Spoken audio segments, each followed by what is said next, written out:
Olá, boa noite. Vamos lá hoje então conversar. Deixa eu ver que vocês estão me escrevendo aqui. Boa noite, boa noite, boa noite, boa noite. E se você quer saber de algum tipo de caso específico, se eu já atendi, tá? Escreve aqui para mim no YouTube, escreve para mim aqui no Instagram, tá? Quando tiver no finalzinho da live eu dou uma passadinha aqui, tá bom? E respondo a vocês. Bem, então vamos lá para o nosso conteúdo que hoje tem história, viu, gente, para contar. São muitos anos, né, de profissão, então muita coisa para vocês saberem. A primeira coisa, né, professora, é assim, né? A primeira coisa que a gente precisa definir aqui é o que vocês chamam de caso interessante, né? Porque muitos me escrevem, né, com essa pergunta, por isso que eu trouxe o tema da live, né? Ai, professora, conta os seus casos interessantes, fascinantes, né? O que é fascinante para vocês, né? Porque para mim, às vezes, é um caso que é um homicídio simples, mas que tem toda uma história rocambolesca e tem lá 7 volumes o processo, é muito mais interessante, às vezes juridicamente, tecnicamente, né? Do que um caso assim com requintes de crueldade que a mídia gosta, né, de explorar. Então a primeira coisa é dizer para vocês que eu vou trazer aqui algumas histórias, né? Mas eu não sei se isso é fascinante para vocês, né? Porque, né, depende muito do que vocês consideram fascinante. Deixa eu já ver o que vocês estão perguntando aqui. Inesperado e com crueldades. Otávio, a Brooks, né? Já vou falar da Brooks. Brooks, amor eterno, né? Minha paciente número 1 sempre, em várias coisas. E aqui, será que alguém? Então, já comenta aqui para mim, que eu tô começando, tá? Então, já comenta aqui para mim o que você quer saber, se eu já atendi, que eu já vou respondendo. Fica mais fácil quando é menos texto aqui. Então, eu não sei o que vocês consideram, né, fascinante, interessante. Aqui a colega colocou Columbino inesperado e com requintes de crueldade, né? Suicídios que na verdade eram homicídios, a Evelyn quer saber, tá? Evelyn, eu falei, caí agora de paraquedas, mas já me adorou. Então, amiga, aproveita, pega o paraquedas e se inscreve na nossa Semana Forense, que você não tá entendendo o que você tem de legal pela frente, tá? Então, assim, Evelyn, eu comentei um caso aqui num dos vídeos anteriores nossos sobre autópsia psicológica, tá? Que, na verdade, parecia um homicídio, um pouco, né? Aí o contrário, e na verdade era um suicídio, tá? E eu comentei esse caso aqui, dá uma procurada nas nossas lives aqui anteriores que você vai ter acesso a esse caso, tá bom? Então vamos lá. Caiu de paraquedas a Cami. Oi, Cami Trindade, se inscreve aqui na nossa Semana Forense, clica lá no link da bio. Você caiu de paraquedas, se você gostar, amiga, você não pode perder a Semana Forense, tá bom? A Ariane quer saber a minha formação e onde eu atuo. Misericórdia, estamos com tempo? Eu sou psicóloga, formada pela Universidade de Brasília 2 vezes, sou bacharel em psicologia, sou psicóloga clínica pela Universidade de Brasília, vou tomar fôlego, né? Sou especialista em psicologia jurídica, fiz mestrado em avaliação psicológica, tenho doutorado em medida de segurança e inimputabilidade e pós-doutorado em psicopatia. Resumo básico, tá? Mas quem acessar meu site, quem acessar as nossas redes, aquele Linktree, né, que tem tudo, tem lá o acesso para todo o meu currículo, tá? O que vocês quiserem saber, é só perguntar, tá? E a minha área de atuação é psicologia forense, mais especificamente na área criminal, tá? Na área penal. Então vamos lá aos casos. Então, como eu estava falando para vocês, não sei o que vocês consideram aí fascinantes, né? Mas eu diria para vocês... Ui, desculpa, quase derrubei o negócio aqui. Todos os casos para mim são fascinantes, porque isso não é demagogia não, gente, porque cada caso é diferente. Mesmo que você atenda, sei lá, 10 pessoas, né, que cometeram homicídio ou que cometeram estupro, cada história do crime é diferente, as vítimas são diferentes, o modo de morte é diferente, a história de vida daquela pessoa, o processo, tudo é diferente. A relação, né, com eles é diferente. Uns estão mais resistentes, outros, né, já são mais acessíveis. Os testes que eu vou utilizar podem diferir de um caso para outro, a condução do processo, né? Às vezes a pessoa está presa, às vezes a pessoa está solta. Então, eu sou muito apaixonada pelo que eu faço, né? Vocês sabem disso, eu não escondo de ninguém. Eu adoro o que eu faço. Para mim, eu nem trabalho, eu me divirto todo dia. Mas eu, inclusive, agora eu vou contar um segredinho aqui. Já contei esse, tá? Esse é segredo, mas não é inédito. Que quando eu estou trabalhando em laudos longos, né, eu tenho que fazer parte de avaliação, a parte de direito, né, trabalho às vezes como assistente técnica de advogados. Quando eu mergulho muito nos casos, às vezes eu escolho trilha sonora, né? Então, de acordo com o que aquele caso me passa, o autor me passa, né, o autor do crime, no caso, a pessoa que eu estou avaliando, né, a história de vida dessa pessoa, sempre me vem assim uma música, né, que eu acho que combina, né, com aquela situação, né. E aí eu gosto de trabalhar, eu sou apaixonada por música, eu sou mãe de um músico, tenho um filho músico e sempre fui apaixonada por música, então todos os meus casos têm trilha sonora, né? Alguma hora eu vou parar, vou salvar aqui para vocês, que eu tenho no YouTube uma playlist, e vou postar para vocês a minha playlist dos casos, né, em que eu trabalho. Bom, eu vou começar lá do comecinho. Um dos primeiros casos que eu atendi, eu ainda era estagiária, foi a Brooks, né, que o colega aqui mencionou. Brooks é um caso fascinante, uma pessoa que eu quero muito bem até hoje, né? De vez em quando ela entra aqui e assiste, se estiver assistindo, ela sabe que é ela, né? Porque, claro que Brooks é um pseudônimo, ela segue a gente nas mídias sociais, né? Então, querida, se estiver nos assistindo, beijo enorme para você. E ela é uma paciente icônica minha, né? Eu não vou dizer a mais importante, eu não vou dizer a que eu gosto mais, porque não é por aí. Mas é um caso clínico, né, muito impactante pela quantidade de detalhes, né, diferentes do caso. Ficou curioso? Ficou curiosa? Quer saber? Baixa o nosso e-book, tá? Eu fiz um e-book inteiro só para Brooks. Nossa, deu nó na língua aqui agora. Porque justamente esse caso ele é muito complexo, né? Quando eu conto ele inteiro, eu gasto uma média de 2 horas, 1 hora e 45. Então, né, nem dá tempo de fazer live sobre isso aqui. E no e-book eu falo também das técnicas que eu utilizei, eu dou dicas, né, de sugestões de leitura teórica, né? Então, é um estudo de caso clínico mesmo, né, bem elaborado que está lá.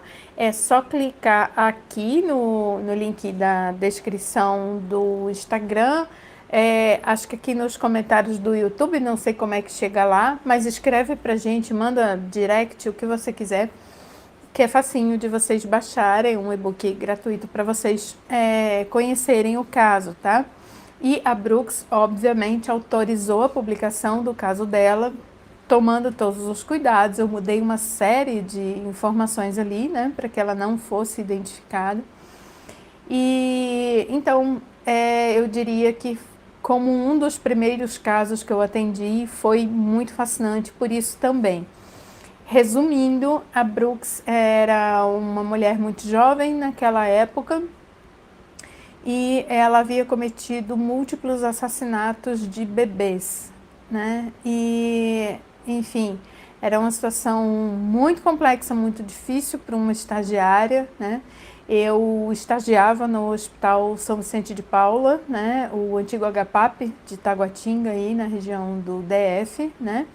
E um hospital psiquiátrico, onde ela foi procurar atendimento, né?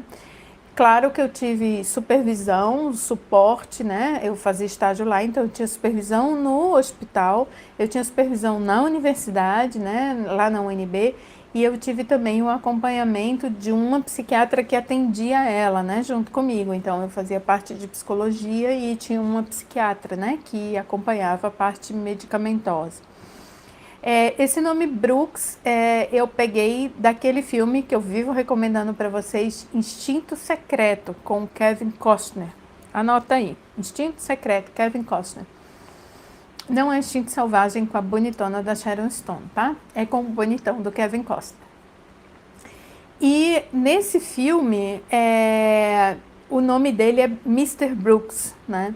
E tem uma série de coisas ali na personalidade desse personagem que me lembraram muito a Brooks na época, né? E quando ela me deu autorização para publicar o caso dela, que a primeira vez eu levei para um congresso internacional de psiquiatria, eu tinha que escolher um nome, né? E eu escolhi esse nome, né? Brooks é uma entusiasta do nosso trabalho, porque afinal de contas, né, ela foi atendida por nós durante muito tempo, né? E ela sabe de vários outros casos, né, no mundo, todos nós sabemos. E ela sempre foi muito assim incentivadora do nosso trabalho e dizia: doutora, a senhora tem que contar para todo mundo, né, o que vocês fazem, as técnicas que vocês usam, porque isso pode ajudar muita gente que está precisando, né, de apoio para não cometer crimes e pode poupar a vida de várias pessoas, né? Então, uma das coisas assim marcantes desse caso é que a Brooks esteve presente na defesa da minha tese de doutorado. Absolutamente anônima, claro, né? Ninguém sabia que ela era ela. Eu tinha um grupo de pesquisa muito grande na Universidade de Brasília na época que eu defendi o doutorado, então tinham mais de 100 pessoas no auditório da UNB, e foi tranquilo para ela estar ali no meio da multidão, né? Sem que ninguém soubesse, é óbvio, né? Que ela não poderia se identificar. Então, a Brooks diria para vocês, né, que é um dos primeiros casos, é um caso muito emblemático, muito difícil. Então, vocês, minhas alunas, meus alunos que estão aí me assistindo, hoje à tarde eu dei 2 supervisões para alunas do PFA, né, que já estão recebendo casos, né. Uma eu encaminhei um caso, já estou passando, né, casos, né, para as pessoas atenderem, e a outra, através das nossas dicas lá do guia prático do PFA, ela se cadastrou como perita e foi chamada, né, para ser perita. No primeiro caso eu estava dando orientação para ela. Então, assim, vocês que estão começando, não tenham medo, né? Tenham supervisão e tenham leitura, né? Que com isso a gente vai longe, né? Com ética e responsabilidade. Bom, nessa mesma época que eu atendi a Brooks, eu atendi vários casos, porque era um hospital que atendia emergências, atendia pessoas que haviam cometido violência, né? Então, atendi muitos casos de tentativas de suicídio, atendi, o único caso de zoofilia que eu atendi até hoje foi lá no São Vicente de Paula, um caso tocante, né? A gente tem a tendência, só quando ouve essa palavra, já torce o nariz e fala: nossa, a pessoa dessa é doente, louca, desequilibrada, maluca. Olha, gente, pense uma pessoa, né, em profundo sofrimento psíquico, né? Com uma história de vida lastimável, né? E que acabou indo para essa prática, acreditem, né? Por um quadro depressivo, por estar muito ainda apaixonado pela ex-mulher que traiu ele, tirou tudo que ele tinha, e ele não conseguia admitir a ideia de se relacionar com outra mulher. E como ele ainda tinha, né, um pouco de pulsão sexual, que bom, né, porque isso num quadro depressivo é sinal, né, de... Voltou. Inclusive o atual presidente da República aqui do Brasil até mencionou, né, numa entrevista que ele falou aí, que era um hábito, né, hoje em dia não tão frequente por conta da lei de proteção aos animais, mas antigamente no interior, os meninos, os garotos, tinham muito esse hábito de fazerem sexo com os animais da fazenda, do sítio, com a cabra, com a galinha, com o cachorro, essas coisas assim. Então era um troço cultural aqui do Brasil. E esse cliente meu, esse paciente, ele acabou indo para essa prática porque a ideia de trair a esposa, trair, né? Ela tinha já largado dele, enfim, né? E ele acabou sendo denunciado, né? E aí foi tratado como um maníaco, doido, nojento, né? Essas coisas todas. Por isso que eu digo que a gente precisa de um olhar para entender o que leva as pessoas a fazerem isso, né? Olha, eu acho que se eu conheci até hoje duas pessoas, duas, na vida, que tiveram uma bela história de vida, pai, mãe, cachorro, papagaio, periquito, amor, carinho, né? E olharam para mim e disseram assim: eu sou do mal, eu gosto de fazer o mal e eu não quero mudar. Foi muito, né? A maioria dessas pessoas tem um sofrimento muito grande, né? Que a mídia não mostra. A mídia gosta de mostrar tarado abusa de cabra no quintal, né? E é isso que, na verdade, o povo gosta de ler, né? E gosta de julgar, apontar o dedo, gosta de desejar que essas pessoas sejam espancadas, mortas, torturadas, né?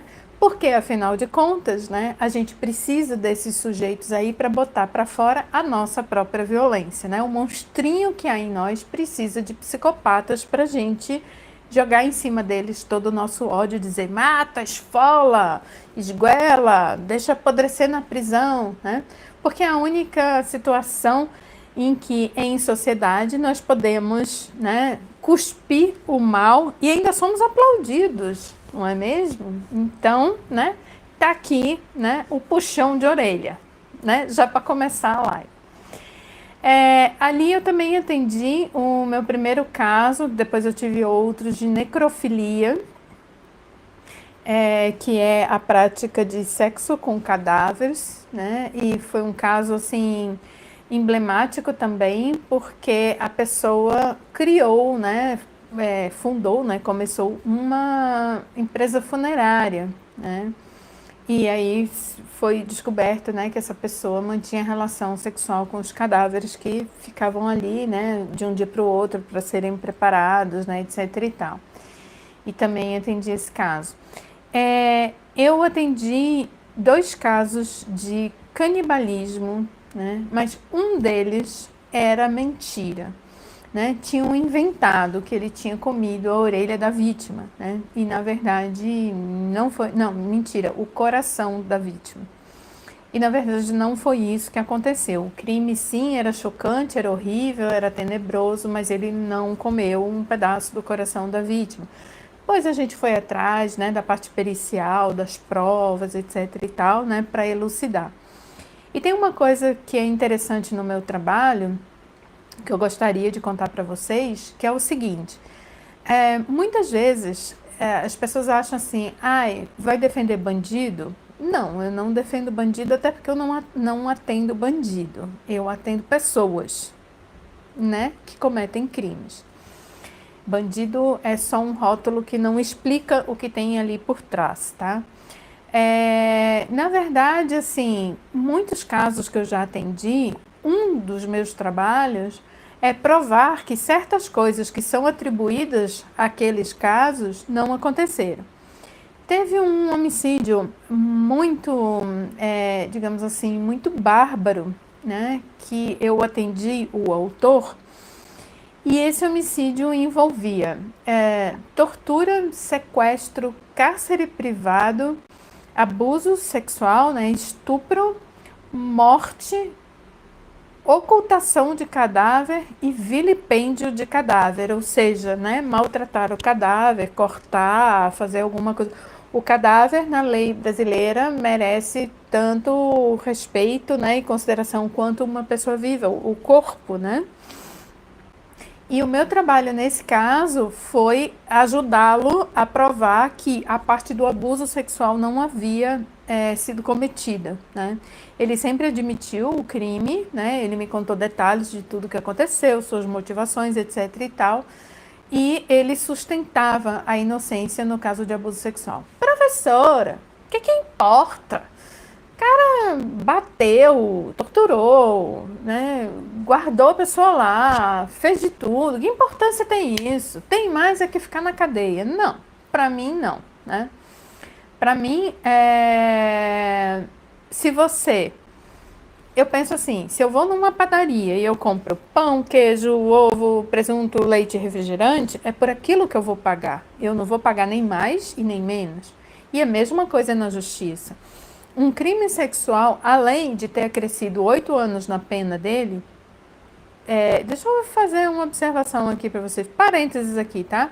Momento, vamos falar sobre a realidade do cárcere. Tá ruim aí na pandemia para você? Conta aí pra mim, escreve. Tá ruim, né?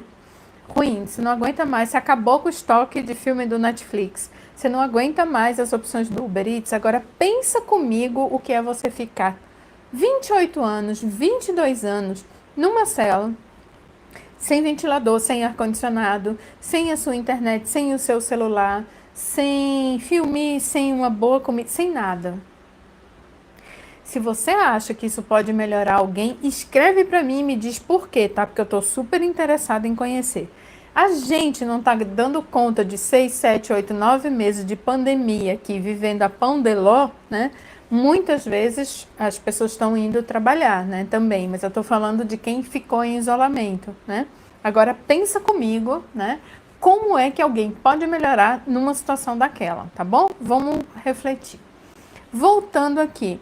Então, o meu trabalho foi esse porque, inclusive, um autor de violência sexual, a tendência é que ele sofra violência sexual na delegacia, na cadeia. Ah, tem mais é que apanhar mesmo. Esse discurso você deixa bem longe do meu canal, tá? Porque não é assim que eu penso, certo? Se violência levasse a alguma coisa, o mundo seria um lugar super pacífico, né? Porque a gente mata, espanca, dá tiro, a gente faz horrores, né? E se prisão aos moldes brasileiros resolvesse alguma coisa, seria um país, né, super tranquilo também, porque nós temos uma das maiores populações carcerárias do mundo, tá? Então, voltando aqui, tá vendo? Não tem como eu contar meus casos sem entrar na minha abordagem, na minha teoria, né, que eu desenvolvi. Claro, em cima, né, de vários outros grandes nomes, como, por exemplo, Michel Foucault, que todos os meus alunos e alunas têm que ler, né, e ficam ali, né, no começo achando ruim, mas depois eles entendem o motivo. Então, gente, o meu trabalho foi esse, né, porque ele carregar isso aí nas costas, né, seria para começar, é uma injustiça, né? Ele sempre falou, vou pagar por tudo que eu fiz, mas só pelo que eu fiz. Eu não vou pagar pelo que eu não fiz, né? No que eu concordo plenamente. Existem muitos casos aqui no Brasil, para vocês terem uma ideia, de pessoas que têm transtornos mentais leves. Por exemplo, pessoas em situação de rua, né, em situação de vulnerabilidade social, que às vezes cometem um pequeno furto, furtam um celular, furtam uma bicicleta, furtam uma comida, né, no mercado, e às vezes essa pessoa ela passa por uma delegacia e ela é fichada. Esse cadastro, ele fica lá e muitas vezes quando crimes são cometidos por pessoas famosas, filho de senador, filho de deputado, né, qualquer coisa nesse sentido, muitos crimes são atribuídos a essas pessoas com transtornos mentais, né? Porque são pessoas pobres, humildes, né? Que não têm como se defender e ninguém vai acreditar nelas porque elas têm transtorno mental. Essa é a justiça brasileira, tá? Então, não é bem... Justiça com um J pequeno, não estou falando do poder judiciário não, tá? Estou falando da justiça social, né? Que a gente... acha que a gente é justo, né? Todos os dias a gente vê aí notícias na internet de pessoas que ficaram 18 anos presas, foram para o corredor da morte e só depois se descobriu que essas pessoas eram inocentes, né? Então, muito cuidado aí com esses justiçamentos. Continuando aqui os casos que eu já atendi, então... já falei para vocês da Brooks, vários casos de tentativas de suicídio, a época que eu trabalhei com intervenção em crise, né? Eu atendi um caso muito interessante que eu comento ele, já comentei num vídeo aqui. Vou pedir para o pessoal da produção, se tem alguém da minha produção aqui me assistindo, Gabriel, está aí? postar o link, né, daqueles casos, né, que eu conto eles quase que inteiros, né, mas é uma história de uma pessoa que tinha ali um diagnóstico de psicopatia, quando na verdade ele não era um psicopata, ele era uma pessoa que tinha tido uma vida absolutamente normal, né, comum ali, era um cidadão exemplar, uma pessoa amada por todo mundo, e ele sofreu um acidente de carro e teve uma lesão muito grande no cérebro e desenvolveu uma série de coisas. Teve meningite, né, traumatismo craniano e tal. E aí ele se tornou alcoolista, ele passou a ter crises epiléticas não convulsivas, aquelas ausências, né, aqueles brancos, traços do tipo psicótico e rompantes de violência. E num desses rompantes ele matou a esposa, e com requintes de crueldade. E ele nunca negou que foi ele, mas ele não se lembrava direito. Ele dizia que ele via, tinham flashes assim do crime, e ele não estava consciente na hora, porque ele tinha tido um branco desse, né? Porque é uma questão neurológica, não tem nada a ver com branco psicológico, tá, gente? É neurológico, né? É lesão no lobo temporal frontal. E ele acordou, né? Digamos, ele veio assim desse branco. 3 dias depois, ele estava no chão da delegacia sentado, todo, né, com a roupa ainda seca, né, todo sujo de sangue. E ele sem entender como é que ele tinha ido parar ali. E quando contaram para ele que ele matou a esposa, ele entrou em desespero, porque ele amava a esposa. E o meu trabalho foi fazer toda a avaliação dele e desenterrar esse caso lá no hospital, porque ele era de uma família humilde, de uma família de agricultores do interior, que não tinham muito conhecimento, né, de nada, né, de neurologia, de nada. Então, ele teve alta do hospital, disseram para ele que ele estava sem sequelas e mandaram ele para casa. Só que meses depois ele começou com os sintomas. Sabe aquele caso que a gente estuda na faculdade do Phineas Gage, né, que teve aquele vergalhão que atravessou, né, lá o cérebro dele? Então, meu papel foi provar, né, que o problema dele era orgânico e não psicológico, não era um transtorno de personalidade, né? E também proporcionar para ele um tratamento, procurar, né, proporcionar para ele um tratamento neurológico para que ele pudesse, né, se estabilizar e não voltar a cometer crimes dessa natureza. Esse caso ele foi muito emblemático para mim também, tá? Se Gabriel está aqui, você sabe, né, qual é o caso? Bota lá para o pessoal na descrição aqui do vídeo, tá? Ou vocês escrevem lá para a gente na produção que a gente manda para você, que eu tenho esse caso mais detalhado, tá? Para não tomar o nosso tempo aqui, eu trazer mais casos aqui para vocês. Então, um caso muito interessante.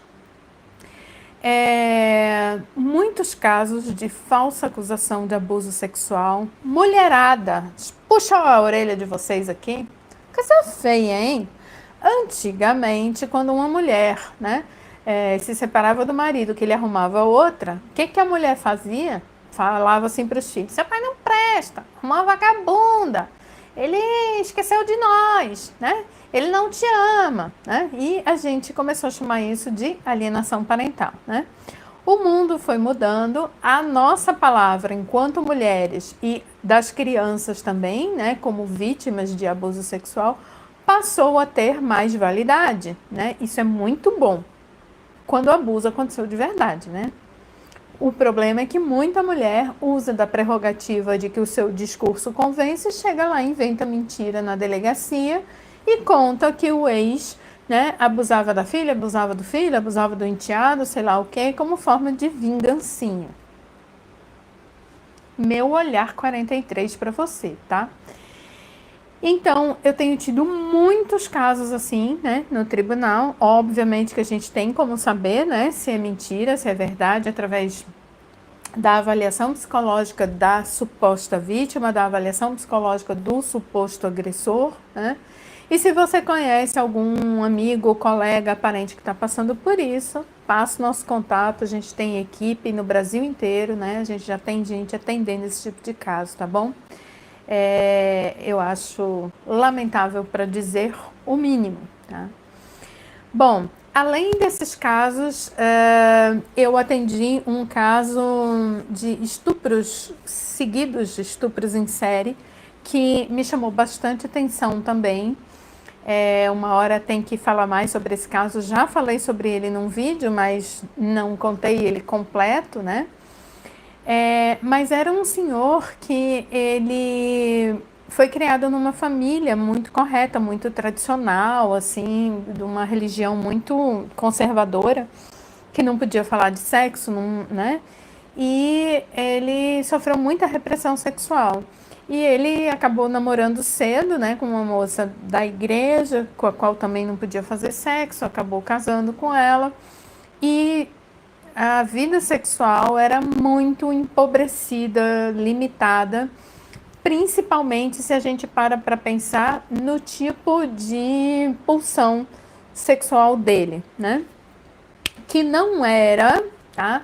Nada demais para quem assiste aquela baboseira daqueles, né? 40 tons, 50 tons, 29 mil tons de baboseira. Eu detesto aquilo ali. Então, ele, né, depois na terapia a gente foi vendo que ele tinha, né, uma tendência sadomasoquista leve, né? Se a gente compara com o que tem lá no filme, né, era mais ou menos por ali, só que a esposa dele sequer permitia que eles fizessem sexo com a luz acesa ou ela sem roupa, né? Então era uma vida sexual ali muito limitada. E aquela pulsão dentro dele não foi encontrando, né, forma de sublimar, de fazer qualquer outra coisa com aquilo. E já chegando num limite ali, ele agarrou uma moça estranha na rua uma vez e cometeu o primeiro estupro. Gente, eu acho muito difícil falar estupro com requinte de crueldade, porque para mim qualquer estupro já é um requinte de crueldade. Você tá achando que porque eu atendo agressor sexual eu não sou feminista? Sou e muito, tá? Qualquer estupro, estupro no casamento, tá? Com o marido dizendo, pode continuar dormindo, afasta a calcinha, já dá para falar essas coisas aqui essa hora, não dá? É estupro, tá? Denuncia, tá? Não aceita não. Então, todo estupro é uma crueldade, mas ele cometeu, então, um estupro nesse sentido, né? Não houve espancamento, ele só ameaçou ela, levou ela lá para um terreno baldio e cometeu a violência, né? Que por si só já é terrível, mas eu quero dizer que não houve violências a mais, né? Além dessa. E aí, um belo dia, olha o que acontece. Ele começou a fazer isso, ele não conseguiu parar. Bora todo mundo baixar o texto, pegar o livro da Compulsão à Repetição do Freud agora, por favor. Tá? Pra gente entender por que a gente repete as coisas, né? Serial killer, que vocês adoram tanto essas histórias, vamos lá estudar de tio Freud pra gente entender. Então, ele não conseguia mais parar. Por quê? Porque ele conseguia realizar, né, aquilo que ele queria. Até que um belo dia, em um dos estupros, ele caiu no choro depois. E, mais bizarro ainda, a vítima, né, parou, ficou olhando para ele, né, e bateu no ombro dele e falou, calma, o que o senhor tem? Eu não consigo imaginar uma cena dessa.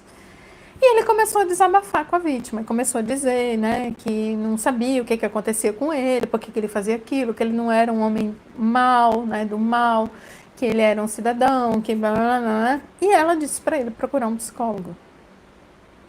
Sem nem o que dizer, né? Que pessoa, gente, que pessoa evoluída, né? E aí, enfim, ele não procurou. Por quê? Porque, escuta você aqui. Aluna de psicologia, recém-formado, pretendente a fazer PFA comigo, querendo, né, ser dessa área. A doutora, eu nunca procurei porque eu sei que se eu procurar por um psicólogo, ele não vai me ouvir. A prioridade dele vai ser me denunciar. Tome, tapa na cara nossa aqui, tá vendo? A gente poderia impedir vários crimes se a gente desse escuta e acolhimento para essas situações. Mas não, né? A gente vai brincar de justiceira e sair denunciando as pessoas. Não é mesmo, meu colega, minha colega? Então, o que aconteceu? Ele foi pego, né, um belo dia, após um desses estupros, A família ficou chocada, é lógico. Acabou-se o casamento e etc e tal, e ele já estava há 11 anos na prisão quando eu o conheci e já estava perto ali daquela progressão de regime, né, que eu sempre falo para vocês. E o juiz muito preocupado porque ele não tinha recebido tratamento. Por que ele não tinha recebido tratamento?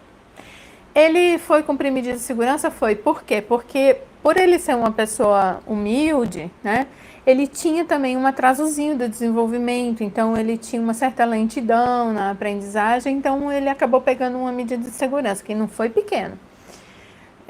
Muita gente acha, né, que medida de segurança é para se safar, não é não, tá?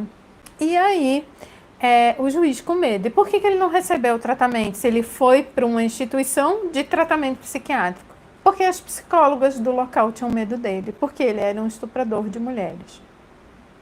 Eu tô que nem a Nazaré naquele meme. Ai, né? Então, voltando. E aí, enfim, um tempo de terapia depois, ele já estava perto de sair, ele chega para mim e conta que conheceu uma moça que fazia visita lá na prisão, era da pastoral carcerária, uma coisa assim, que ele estava trocando cartinho com ela e que ele queria recomeçar a vida dela, a vida dele com ela. E aí eu comecei a perguntar da moça, falei, como que essa moça é? Me conta aí. Ah, ela é muito boa, ela é da igreja, ela é uma pessoa muito pura, muito santa. Eu olhei para ele e falei, você tem certeza? É isso mesmo que o senhor vai fazer? E ele parou e me olhou e falou assim, doutora do céu, será que eu estou em outro tipo de compulsão à repetição? Agora eu estou buscando novamente a repressão. Oh, que coisa linda, gente, se você escutar isso de um paciente, esse nível de elaboração e insight, numa pessoa humilde, né? Não é uma pessoa que está ali todo dia lendo sobre psicologia e psicanálise, né? Que legal. Enfim, nessas saídas, né, temporárias dele, né, que ele já podia sair, trabalhar e voltar, ele conheceu uma moça. E, segundo ele, essa moça, ela era danada, doutora. Ele me contou assim, ela é danada. Mas ela é uma mulher direita. Porque na cabeça dele tinha essa coisa machista, né? Se a mulher topasse aquelas coisas com ele, isso é porque no tempo dele não tinha 50 tons de cinza, né?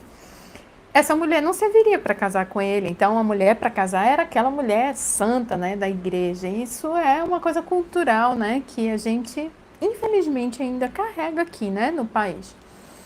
Mas ele falou para mim, não, ela é direita, doutora, ela tem família, ela trabalha, mas eu acho que ela é bem safada. Eu falei, vamos ver no que isso vai dar. Resumo da ópera aqui, porque não dá para contar tudo para vocês por conta do tempo. Eles estabeleceram um relacionamento sadomasoquista, consensual, bem aos moldes lá dos 50 tons de cinza, casaram, formaram família, etc e tal. Problema no meio do caminho, qual foi? Estão se perguntando aí? Ele contar para ela onde ele tinha passado os últimos 11 anos da vida dele. Imaginam? Que situação, né? E eu fiz essa mediação junto com ele, né? De ele expor a verdade, contar para ela o que tinha acontecido na vida dele, né? E ver se ela iria aceitar isso, né? Foi bem difícil para ela, ela ficou muito impactada, ela teve medo. Mas enfim, eles continuaram namorando durante bastante tempo, né? E aí só depois, né, eles foram viver juntos, né? Casaram, soube que ele tem um filhinho com ela agora e retomaram a vida, né? Ele pagou por todos os crimes, né? Então, assim, o que eu acho bacana na minha profissão, né? Tô aqui já de olho na nossa hora, tá? O que eu acho bacana na minha profissão é que eu, diferente de outros colegas, eu sigo os meus casos o tempo todo. Brooks, por exemplo, eu atendia quando eu era estagiária. Foi ontem, né, gente? Dá uma disfarçada aí. E até hoje eu tenho contato com a Brooks. Então eu sei onde eles estão, o que eles estão fazendo. Já contei aqui, né? Me perguntaram se eu tenho esquema de segurança, né, no meu consultório. Não tenho nenhum. Eles frequentam o meu consultório, pode ir lá tomar cafezinho, me ver. E é muito bacana porque são centenas já atualmente, né, de casos atendidos não só por mim, mas pela minha equipe, pelas pessoas que eu formei, né, de pessoas que voltam para a sociedade a terem um comportamento padrão. Já tô lendo a tua mente aí, pessoa. Tu pensou aí. O que que te garante que mais na frente ele não vai fazer de novo? Tu pensou, não pensou? Ah, ela é meio vidente? Não, gente, é porque eu recebo essa pergunta o tempo todo. Eu tô zoando vocês.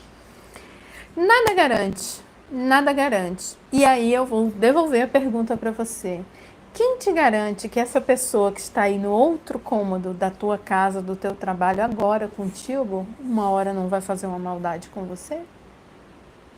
Sabe por quê? Todo ser humano é capaz de cometer violência, né?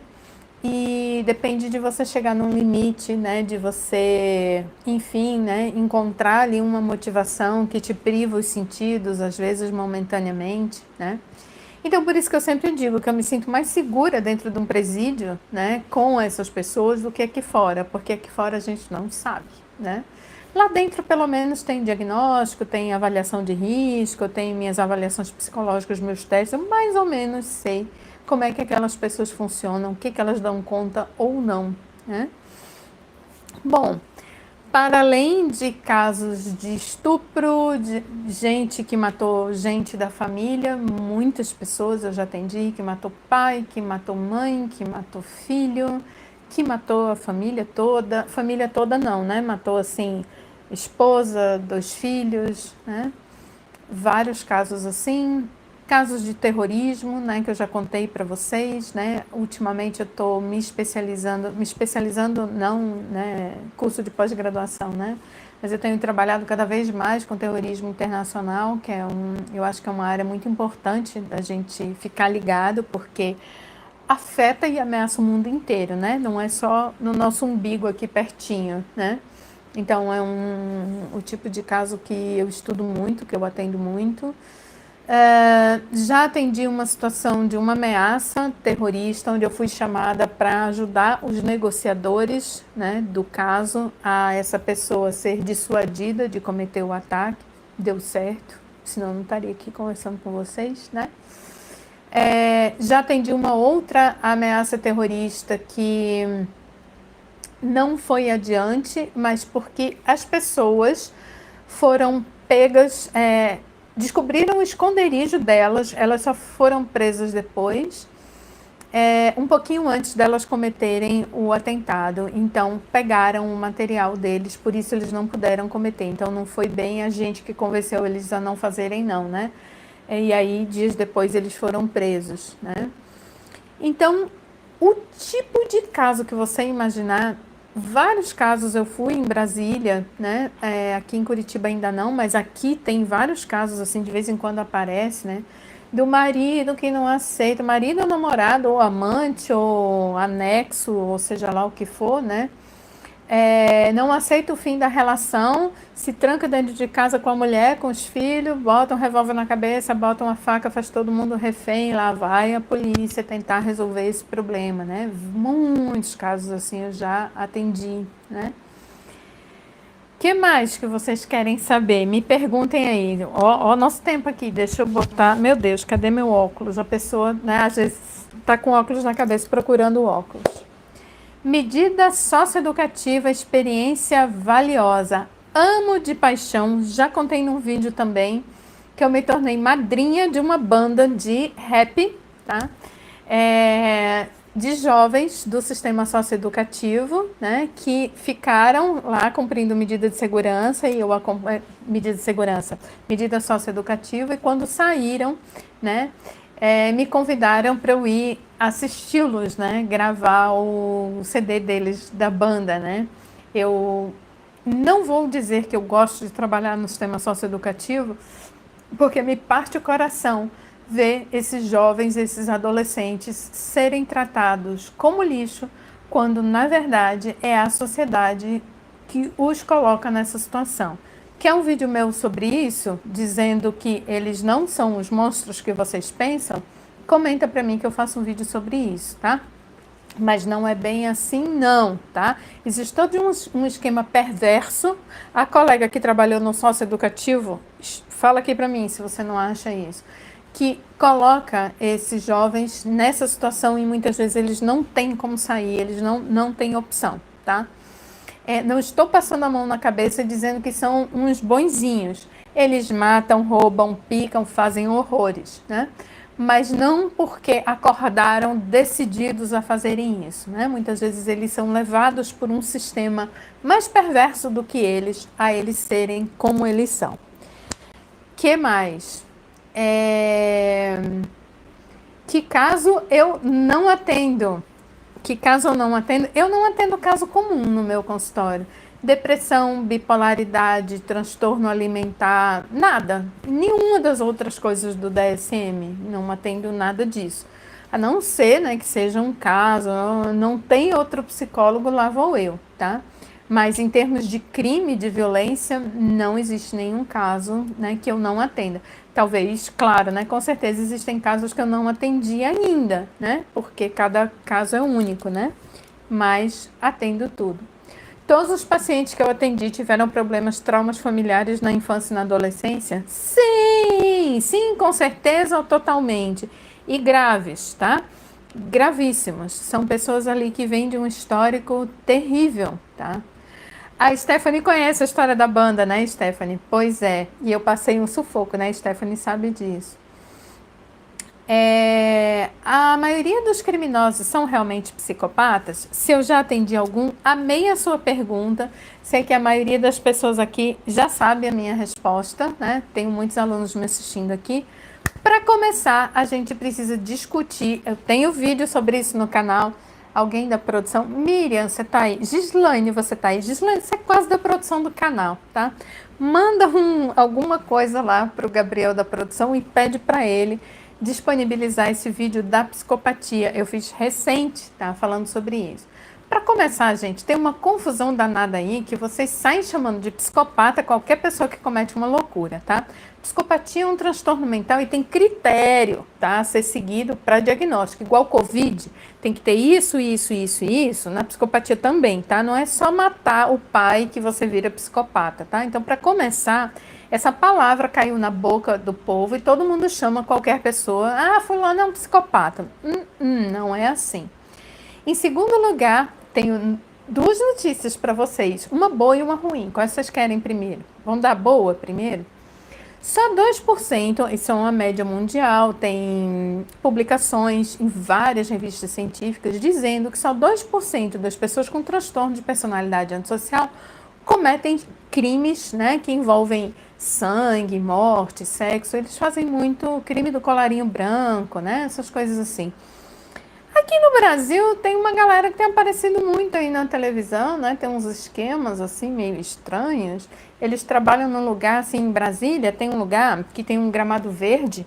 Lá no final tem 2 prédios assim, e aí tem um outro que é assim, o outro que é assim, e aqui do lado tem uns outros prédios. Então, ali, gente, tem uma quantidade de gente com transtorno de personalidade antissocial que vocês nem imaginam. E aí, o que acontece? Muitas pessoas que não são antissociais são borderlines, são bipolares, psicótico muito pouco comete violência. Vocês, coleguinhas da psicologia, se matam de medo de atender psicose, que eu sei, né? Porque psicótico grita, berra, quebra tudo, vocês acham que serão vítimas de violência. Eu sei. Mas eles cometem pouquíssima violência, tá? Porém, mesmo uma pessoa sem diagnóstico nenhum, né? Nenhum, pode cometer violência. Na verdade, esses são 90% das pessoas que estão na prisão. Vocês já se tocaram que 90% das pessoas que estão nos presídios não têm nenhum diagnóstico de transtorno mental? Ou seja, gente normal é mais perigosa. Tá vendo aí como a minha teoria tá certa, né? Então, às vezes, você tem uma pessoa ali que tem um diagnóstico, pronto, aí aquilo vem à tona, né? E por que a gente gosta de chamar essas pessoas de psicopata, né? Para se diferenciar delas, né?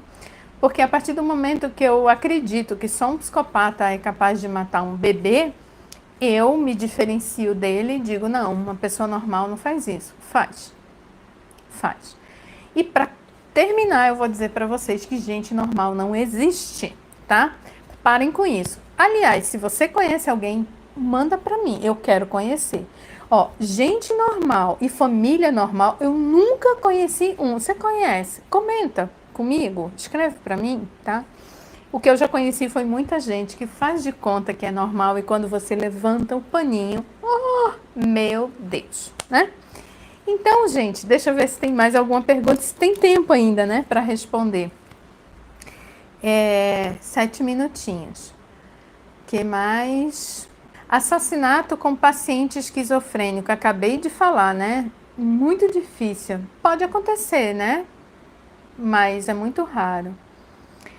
Algum caso me tirou o sono ou atrapalhou a minha vida pessoal?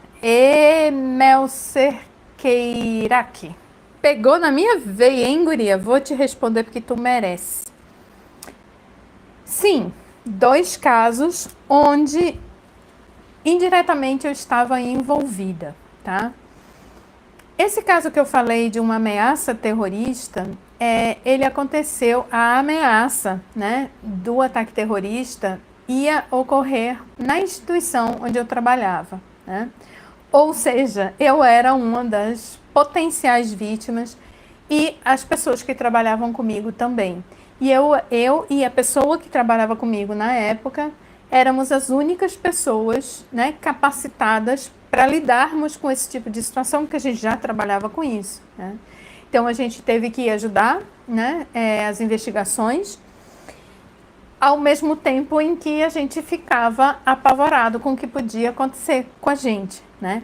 Me tirou o sono, sim, eu tive que tomar Rivotril para dormir. Foi muito difícil, porque eu recebi ameaças diretas, né, dessas pessoas.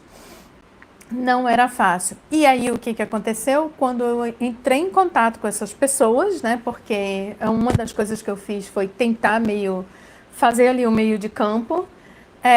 Eu fui entendendo um pouco, né, do que tinha levado aquelas pessoas para aquilo. E aí eu não vou dizer que eu fiquei dividida, porque eu jamais apoio violência, né? Mas ao mesmo tempo eu não queria que eles morressem, sabe?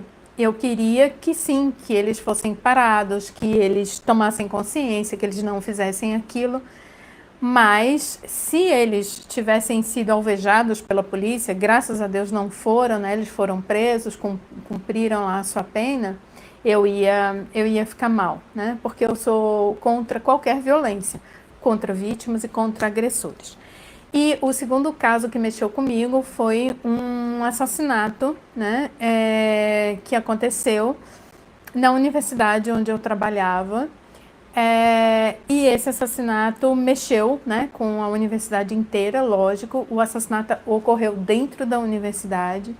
E, de novo, né, ninguém, né, trabalha com isso quase aqui no Brasil e não tinha ninguém para trabalhar com isso.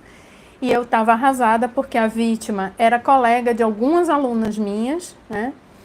E a minha chefia me chamou e falou assim: você tem que atender ele, porque é a única pessoa que tem para atender ele, porque eu trabalho com agressores,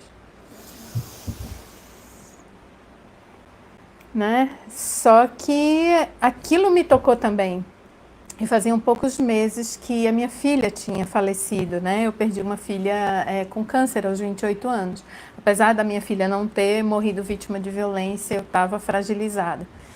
E eu me identifiquei com a vítima, né? E aí foi muito difícil, eu pedi 24 horas, né, para respirar e conseguir mudar de frequência e conseguir me oferecer para prestar um atendimento, né? Foram as 2 situações mais difíceis da minha vida, porque eu estava, de certa forma, envolvida, né? Mas também é possível a gente separar as coisas, porque eu sempre fiz terapia, porque eu sempre tive supervisão e eu conheço os meus limites, né?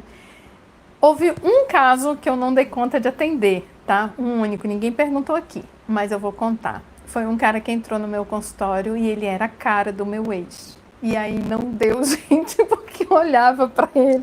Eu falei, isso vai rolar uma contra-transferência que eu não vou dar conta.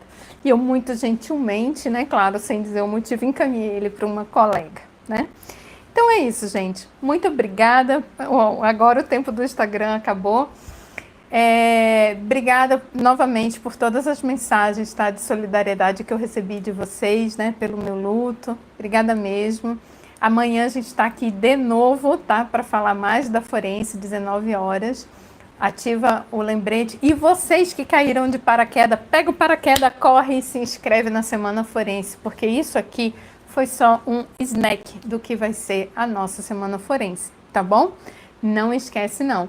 Muito obrigada a todos e a todas e eu aguardo vocês amanhã aqui para a gente papear mais um pouquinho. Muito obrigada por vocês terem vindo. Ter que estar aqui com vocês não é ter, é um prazer, né? E alegrou meu dia saber que hoje eu ia estar aqui com vocês de novo. Vocês me fizeram muito bem ontem. Obrigada mesmo, de coração. Um beijo e boa noite. Tchau, tchau.